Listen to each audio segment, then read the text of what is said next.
Hey everybody, Tomas here from Boss Financial and welcome back to another video. Thanks for tuning in. Today I got something special in store for you, and if you have no idea what I'm going to be talking about, then I recommend you stay till the end of the video, because today I'm going to share with you two important options you have to help pave the way to retirement or even early retirement, okay? Financial independence if you do it right, alright? So today's video is exactly what the title says. It's TFSA versus RRSP.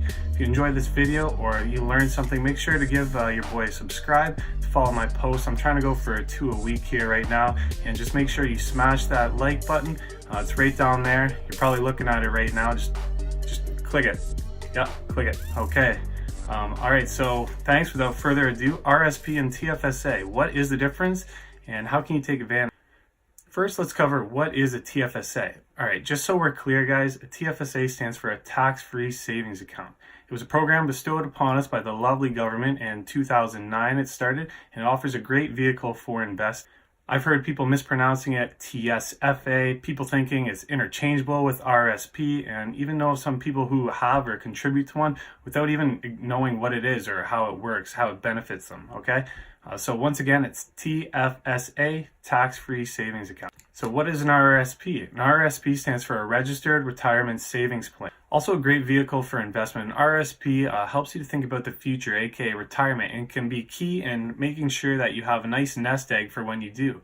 These operate by eliminating or deferring the taxes from your income that you pay every year to the government. Now, before I get into the two accounts, if you're serious about investing, growing your wealth, I think it's important that you know the importance of tax and the implications it can have on your investment income, both now and down the line. So follow along with me here. If you get lost, just rewind a little bit, get back on track. It's not going to be too difficult, but I'm going to outline why it is important that the RRSP and the TFSA do exist, so you can figure out your strategy and start utilizing them if you're ready today. So going into more detail here, taxes. There are three main forms of income when it comes to investing, and those are primarily capital gains, interest, and dividends. Whenever you profit from selling an asset or investments, that is, you're going to receive more when you sell it than what you actually paid for it originally. This is classified as capital gains. In Canada, you only pay tax on 50% of your capital gains income, which means that you essentially are taxed half of your marginal rate. So if you're not following what I'm saying, this is a good thing, because it used to be 75% you paid tax on, and now it's moved down. For example, let's say Susie over here, she bought $1,000 in stocks of a company. A year later, she sold her shares for $2,000. That's a 100% profit. Her capital gains for that stock are $1,000, which means she's going to be taxed on $500 of the capital gain. That's half. Assuming she's in the lowest tax bracket in Canada of 15%, she's going to be paying, in the end, $75 in taxes. This works out the same as if you took the whole $1,000 profit and you multiplied it by half of the tax bracket rate, 15%, to get 7.5% or $75. Now, keep in mind, this is only factoring federal income tax and not the provincial income tax. In Ontario, Susie would fit into the lowest tax bracket again, which is 5.05% for Ontario, meaning her total tax paid would be 20.05%. Now, I don't want to get into too much detail here about taxes. It's just going to confuse you for the sake of this video, but I do want you guys to just see the general idea here and how taxes really dig their roots in and eat into your investment returns. I will also mention, and you should note, that capital gains also include 50% of your capital losses. So that's when you're selling something for less than you originally paid for it. Sometimes you have to. So example, if Susie also sold another company at a loss of $500 when she bought them for $1,000, her capital gains will only reflect $250.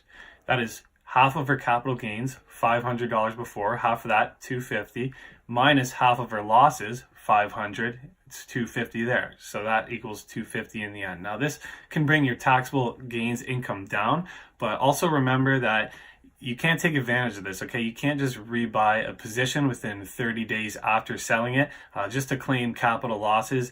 And that also, if the majority of your income comes from capital gains, then you're actually going to be taxed as ordinary income on that. Now, the CRA has all sorts of criteria to decide if this applies to you or not. But capital gains aren't the only source of income from investments. There are also two main other things, which are interest payments and dividend payments.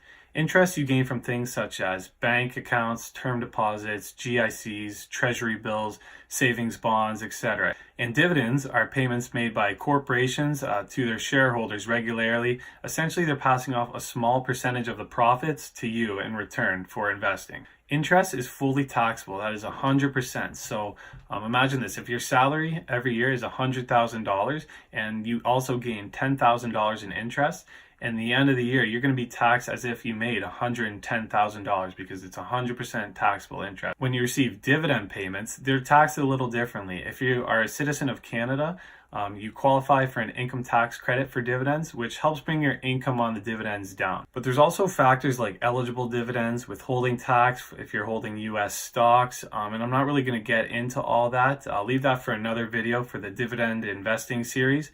So generally at the end of the day, just remember that dividends and capital gains are taxed considerably less than interest income. So from what I've covered here, hopefully you start to realize that on top of fees, taxes are a big culprit for eating into investment returns, okay? A lot of people choose to neglect this fact, or they choose to be ignorant and, put on their horse blinders and pretend they just don't have to worry about taxes, but they feel good and they think they hit it big, get a big payout, and then boom, what do you know, come tax season the next following year, they're hit with some real truth. And you can imagine how this problem or these regulations or even an inconvenience, okay, that we call taxes, could really affect your returns, especially if you're making more money, meaning you're in a higher tax bracket, you're losing a lot more money in the long term, as well as the missed opportunity costs, okay, for the compounding growth. So with a missed opportunity cost, that usually indicates that there's a choice to be made or another option. And those options in Canada can be two choices, the TFSA or the RRSP.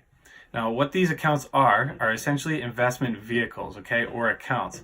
What registered accounts are accounts that you provide information for, okay, your social insurance number, your SIN number, in order to be registered with the CRA. That's the Canada Revenue Agency. Now, some of you at home might be thinking, oh, great, just more opportunity for government involvement, just another way for them to get their hands in my pockets, right? But the reason for this is to help you combat everything we just talked about. And let me tell you, it's a smart move to use these accounts, but more importantly, to use them properly. Each account has specific tax implications that I'm going to go over here. Now, some people think that a TFSA or an RRSP is an investment itself, okay? But guys, that is wrong. Couldn't be further from the truth. Like I mentioned previously, you need to picture these as your investment vehicle, okay? That's holding all your passengers, which are your investments, and it's going to lead you to where you need to go. That's more wealth, okay? So, or picture them exactly as they are, accounts you can hold things in. Opening one up isn't hard at all. You can make an RRSP or a TFSA at lots of places, primarily banks, credit unions. You could do it through work or even online investing platforms and stock trading platforms. You just provide a little information and then boom, you can start investing. Companies are legally required to provide you with all the information year end you're going to need for tax reporting purposes. So don't let that intimidate you or keep you on the sidelines, keep you from investing. Myself personally, I hold my TFSA with my online investing platform QTrade. It's a great platform with excellent customer service and a nice interface with also a mobile app as well. I even found out when I started working, when I got out of school, that I get a discount on my trading fees through being an employee with my credit union. So that was pretty cool. I'll drop a link in the description below if you're interested in checking out QTrade. I'm not affiliated with them at all. I might do a video in the future as well as talking about my portfolio, stuff like that. But if you're interested, I'll leave a link for QTrade below. So what is a TFSA? A TFSA is an account that allows any amount contributed as well as any income earned in the account from investment income, that's your capital gains, your interest, your dividends, to be tax-free even upon withdrawal, okay? Now, you need to remember that because that is huge. These contributions are not tax deductible, meaning you can't claim your contributions against your income to lessen your taxes owed. But your contributions, however, do not need to be earned income. You can throw your paycheck in there, your lunch money in there, guys, whatever, it's just stuff that thing up. By the end of this video, you'll see why. To qualify for a TFSA, you have to be a valid citizen of Canada of over 18 years old. You need to have a valid SIN number as well. So it sounds amazing, right? Well, it is, but unfortunately, this isn't your way to avoid just paying taxes all around, okay, to the government. As you can't simply just throw all the money you have indefinitely into the TFSA to try and avoid these taxes. How it works is there's a contribution limit, okay? It creates a threshold that you can't contribute past or you're going to be penalized. Once you've contributed the maximum amount you can for 1 year, then you're going to have to wait until the next year to contribute again. Contribution rooms start in 2009, but keep in mind you need to be 18 there to even open a TFSA. So for example, if you're were at least 18 in 2009, then your contribution limit maximum is $63,500 today, okay? This year's contribution alone was $6,000, which is a slight increase from the past 5 years, which was generally $5,500, except 2015, which was $10,000. That was a big jump there. Another way to look at it is if you turn 18 this year, and then you could only contribute $6,000, okay, because that is this year's contribution room. Since I'm 23, that means I turned 18 5 years ago, which was 2014. Adding up all the limits starting from 2015, that gives me with a total maximum contribution room of $38,000. So not as much as $63,500, but it's a lot more than $6,000. This limit, obviously, now it's less though, because I've been contributing steadily now for the past year or so. Your contribution room is calculated by taking your new dollar limit for the current year, adding any unused contribution room left over at the end of the year, as well as adding room back from all the withdrawals you made in the prior year from the TFSA. So let's walk through this. Say someone turned 18 this year and they get their $6,000 for their room. They contribute $2,000, which leaves them with $4,000 left to contribute for the year. Then in November, times are tough, they need the money, and they have to take out $1,000 from the TFSA. So that's a withdrawal of $1,000 there, which leaves them with $1,000 left in their TFSA. Even though they still lost their contribution room for the current year, remember this is going to be added back to their new room in the following year. So now comes 2020, this person had $4,000 left in room, remember, which gets carried forward to the next year. Remember, withdrawals from the previous year are also included, so that's $1,000 withdrawal, now makes room for $5,000.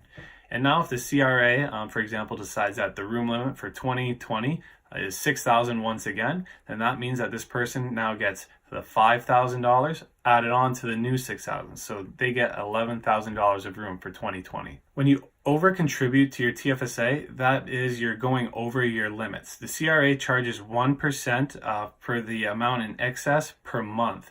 That can add up. So it's really, really important that you know how much you're actually contributing. But it also should come as no surprise when I tell you that that's left completely up to you. You can, however, check your contribution room at the beginning of each year by signing into the CRA website. It's not too hard to get in your account, especially these days. I personally enjoy the easy login portal that they have now, where you can actually sign in with your banking information. So if you bank with TD, you could sign in just by logging in with TD. It makes it really quick and easy. So obviously now, as you can see, why would you simply not use a TFSA? You have a choice to eliminate paying taxes altogether, meaning unlike an RRSP, even when you make withdrawals, you pay no tax on it. This is why I really recommend a TFSA, especially if you're young.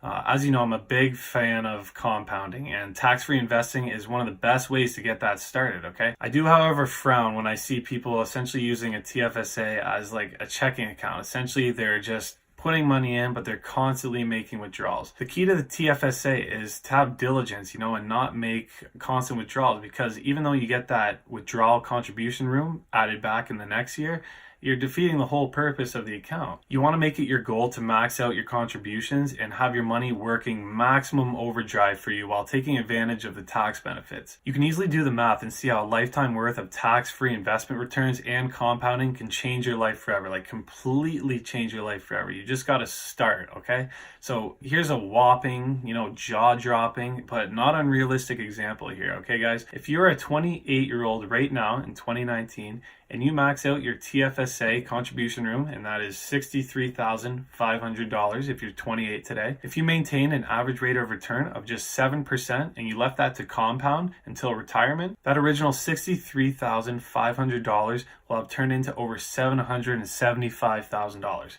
And that's not even factoring in all the years of contribution room to come on top of that, putting more in, just not leaving the principal there. That's the money you're missing out on if you sleep on my boy T to the FSA, all right? Now, What are the difference between a TFSA and an RRSP? So an RRSP, on the other hand, reduces your income at the end of the year as contributions are tax deductible. So with TFSA, they're not tax deductible. With an RRSP, they are tax deductible. So what does that mean? That means if you made $40,000 in a year and you contributed $5,000 to your RRSP, you're only going to be taxed as if you made $35,000 that year. Instead, you're going to pay taxes when you withdraw the funds from your RSP, aka retirement. Now, even though you're going to pay tax on the whole amount of the withdrawals, generally, but not always, this is going to work out because you're most likely going to be in a lower tax bracket upon retirement, meaning that you're going to pay less on the withdrawals compared to if you made them during your peak income levels or your highest tax bracket. So comparing to a TFSA, which is tax-free, meaning you never even have to pay tax on withdrawals, with an RRSP, your taxes are deferred, meaning that you will pay them just at a later date. So wait, if RRSPs reduce your taxable income at the end of the year, how will this affect your taxes at all? Well, through your work, your income taxes are automatically deducted off every paycheck. So if you have an income of $40,000, like the case before, then you're automatically throughout the year deducted the taxes on that $40,000. If you contribute, say, that $5,000, remember we said your income is now $35,000 as your contributions are tax deductible. So that now means you pay an extra $5,000 more than you should have. What this means is that in the new year, when you file your tax return, you're actually going to have a bigger or a larger income tax refund because you overpaid $5,000. You paid the government too much and they actually owe you. So a lot of people, they get this big tax refund and they think it's something to blow. It's this huge gift from God, right? No, it's actually, you already lost that money. You paid the government too much and they owe you back for it. So use that money wisely. So how do contributions for an RSP compare to that of a TFSA? Contribution limits for RSP are determined by your earned income from the following year. The contribution limit is either of the two. It's either the lesser of 18% of your earned income in the previous year up to a maximum contribution limit, which is different every year. For this year, 2019, the maximum contribution limit is $26,230. If that's starting to get confusing for you, just imagine this. For example, if you made only $10,000 in the previous year, then 18% of that is $1,800, which is obviously the lesser amount compared to the $26,230. So that's your contribution limit for the current year for your RSPs. The good news is your contribution limit room continues to accumulate each year and it's carried forward. So you'll never lose out on unused contribution room. It's just going to be carried forward. For example, if for the past 10 years you could contribute $10,000 to your RSP, but you only contributed $5,000 per year, then potentially you could contribute $50,000 over your current limit for the year because your room is carried forward. Just like a TFSA, it's up to you, and it's extremely important to track your contribution room every year because if you go over this limit, there's going to be a 1% fee per month, just like the TFSA, on everything over your contribution limit. However, there is a little difference between this penalty on the RRSP and the TFSA. With the RRSP, compared to the TFSA, you have a $2,000 lifetime over contribution limit. So you will only pay 1% per month on your excess if you are over $2,000. So there's a little wiggle room there. So you can withdraw from your RRSPs as soon as you retire, but hold your horses there, buddy. Okay, this doesn't mean that you can just declare retirement. You have to wait until you're 65 to withdraw without facing penalties. If you want to withdraw before this time, you will face a withholding tax on your withdrawal, and that ranges from 10% to 30%. And keep in mind, you're also going to have to pay additional tax on this because this withdrawal is applied to your earned income from the year. So you got extra tax on that. Now keep in mind, there's also a maximum you could keep contributing to your RRSP for. By the end of the year you turn 71, all RRSPs must be converted into an RRIF. An RRIF stands for a Registered Retirement Income Fund. And this is an agreement that provides you a steady income throughout retirement. Consider it sort of like a pension that you end up paying yourself from all the money that you saved up and invested up until retirement. These funds are fully taxable and you can make withdrawals either monthly, quarterly, even semi-annually or annually. The government sets the minimum amount you must take out of your RIF every year, and this is based on how much you have in there. But it's important to note that this fund can dry up. With Canadians living longer these days, it's now common to see retirement lasting 30 years or longer, 35 plus years or longer, okay? So that's why it's important for you to plan accordingly for retirement. This is accounting the lifestyles you want to live, the expenses, the vacations perhaps. It's all up to you to figure this out and what you're going to need. Now remember guys, you don't pay tax until you actually withdraw from your RRSP. So you can still continue to move your assets around and benefit from asset or investment appreciation. Additionally, if you're not aware, capital gains, investment appreciations of any sort, they're not taxed when sold, assuming that they're still in your RRSP. But the tax is just deferred until you withdraw the funds, either as early withdrawals or part of your RIF. The main problem I see with RRSPs is that people tend to treat them like a little slush fund, okay, where they constantly dip into it or to cover unexpected expenses or to pay debt. All this does in reality, it's you borrowing from yourself, and more importantly, you're borrowing from your future. It's robbing Bill to pay Joe, and people don't really understand the implications this can have on your retirement, especially when it comes to all the compounding you're missing out on from leaving it there. Because this is by definition a retirement account, okay, a registered retirement savings plan, I cannot stress enough, and I would really advise that you just treat it as such and consider the money locked away as it should be. Now, it goes without saying, but I do feel like I should occasionally mention that I'm not a financial advisor. You should always consult with a professional regarding your investment decisions. I don't take responsibility for any of your choices or their respective outcomes. As my videos, they're just general advice for education and entertainment purposes only. Moving on, it's with great relief I'm able to tell you 2 exceptions to the RRSP where you can actually withdraw before retirement without paying withholding taxes. This is in the form of A, the Home Buyers Plan, and B, the Lifelong Learning Plan.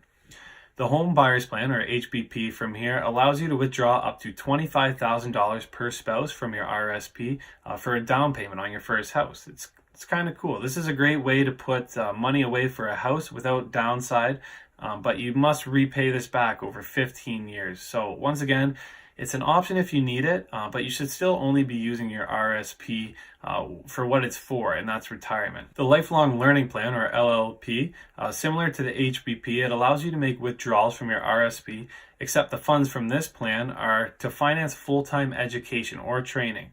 The limits are $20,000 maximum and a cap of $10,000 annually. So for example, you could take out $5,000 a year on this plan for 4 years, or you could even do $10,000 for 2 years, but you can't just go and take the whole $20,000 out in 1 year. Now you guessed it, just like the Home Buyers Plan, this also has to be paid back and in a quicker time frame too. So instead of 15 years with the HBP, with the LLP, you have 10 years to repay this back. So once again, is it all worth it? Well, that depends, okay? Like a lot of things. It's whether or not the training or the education is going to add value to you. Is it going to land you a successful career?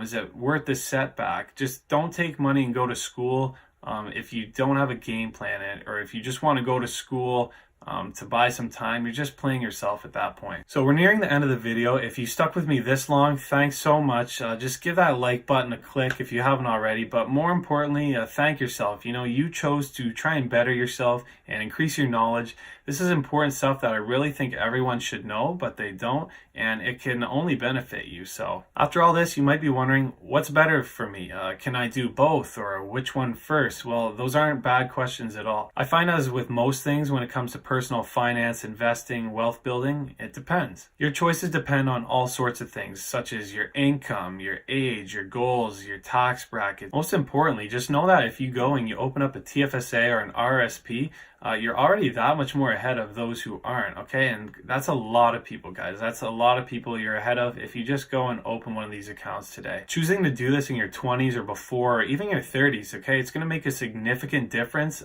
opposed to those who are in their 40s, 50s plus. And if you're in your 60s or 70s, you're just fighting against time at that point. There's not much room to compound left. You already missed the boat. Not to say don't do it, but the compounding won't be as significant. But you know, as they say, the best time to invest was 20 years ago, and the next best time today, okay? So just go out, get your feet wet, actually get this going, and that's the utmost important. The RRSP is more of the diligent, long-term approach, although it doesn't have to be. You might want to consider waiting to contribute to your RRSPs until you're at or near your peak income level of your life. What this will do is it's going to allow for you to get the most out of your tax advantages, as your deferring your taxes from the highest rate you're ever going to pay on your income to possibly a much lower rate in retirement when you're older, okay? Which could save you some major coin in the future, some major coin. A TFSA, on the other hand, is a little simpler. There's less to think about, to worry about. It's more straightforward. As in my situation, it makes sense to me to make regular contributions to the TFSA to try and max it out as soon as possible. To me, this is a no-brainer, as it's money you're never going to pay taxes on at all, right? So you want to get that compounding as soon as possible, I can't stress that enough. Also keep in mind that with an RRSP, you're going to be entitled to a much larger income tax refund, which you can then use to put towards more investments or paying down debt to help further your journey towards financial independence. In my situation, I don't exactly have all that much money to throw around between both accounts or either one. You know, I have student debt, I have a car loan, as well as a lot of other regular expenses. So as that big tax refund would be nice every year, with my limited disposable income, I'm just focused on putting all my money into my TFSA instead of my RRSP, or even splitting between the two. I'm also fresh out of university, so I'm obviously not at my full earning potential. Right now I'm working at the credit union. I'm just starting out my career, so it makes more sense to me to wait to contribute to my RRSP because I'm not going to lose that contribution room, and it'll be better when I'm in a higher tax bracket down the road. You need to really think about the future and what you're going to be doing to see if an RRSP is the right decision at the current time. And with that, we're at the end of today's video. Ladies and gentlemen, thank you for watching. I hope you really learn and let that sink in, the significance tax can have on your life, and how the RRSP and the TFSA help remedy that, you know, and help set yourself up for a successful future. So what do you prefer? TFSA, an RRSP, maybe both? What works for you? Let me know in the comments down below, guys. I look forward to reading those. I do read every single comment, although there's not a lot right now. If you haven't already, guys, just please smash that like button for me. I'm just starting out on YouTube here, and it really helps with the algorithm. I appreciate it from the bottom of my heart. I put a lot of hours and effort into these videos. It is kind of fun for me, but it's great to see some support there as well. That big red rectangle down there, okay? Yeah, go ahead and beat the crap out of that too. Just subscribe to my channel if you're interested in learning more on furthering yourself. I look forward to interacting with this whole YouTube community, the great people who understand the value of money and how to make it work for you. I got a lot of great videos on the way, some great advice, education, coaching, all that good stuff. So hit the notifications bell if you want to stay in the loop. You can follow me on Instagram at Boss Financial Channel. Thanks again for watching. Stay positive and see you next time.